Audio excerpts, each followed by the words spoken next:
So this group that is behind the death of Issac Kappy never stops. This was left on the comments of the video I did this morning.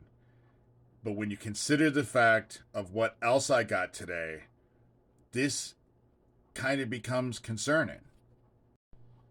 Because after I posted that video, I got an email from this idiot. Usually when this idiot emails me, Thomas emails me either 10 minutes before or 10 minutes after.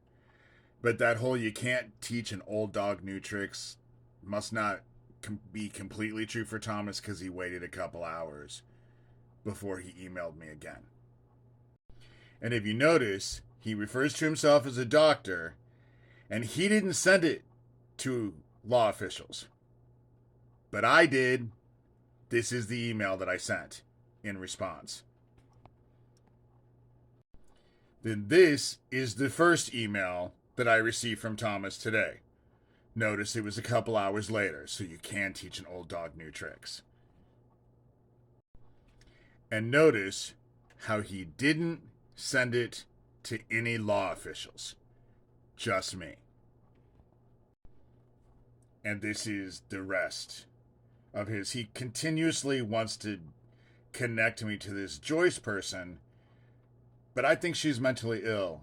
I've never really had anything to do with her at all. She reached out to me. I told her to go away, and then blocked her. And then I sent this, and I did put my law officials in. I always do. I send these emails to law officials and investigators every time, because I'm not playing.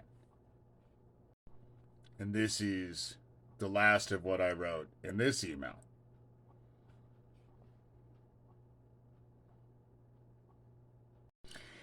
And then Thomas sent me this. Again, notice how there's nobody but me on this. There's no law officials. There's nothing. I am no fan of Angela Power Disney, let me tell you.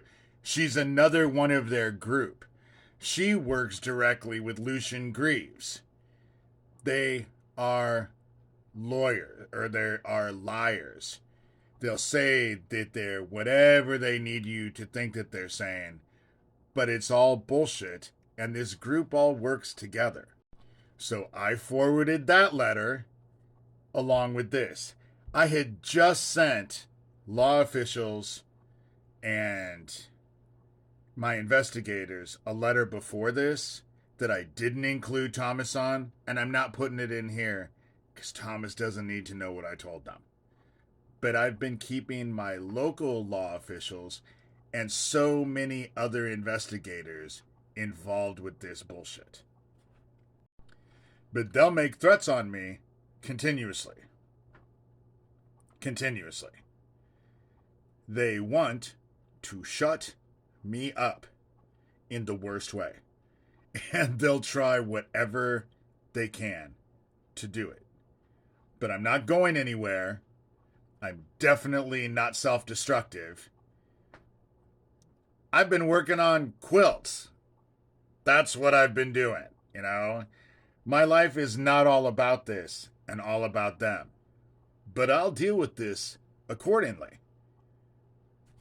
And so, if something should happen to me, Neil Gross, my sheriff, and the 911 people, and the city of Harland were well aware of this shit. Just like Neil was well aware of the shit before that gas station explosion. They were well aware of it. And chose to do nothing. Because they also want me to shut up. Because around here, from what I understand, there's good dealers, good drug dealers, and bad drug dealers. And Neil is a good drug dealer. Is there such a thing as a good drug dealer? Really? You want good drug dealers living by your fucking house? I certainly don't.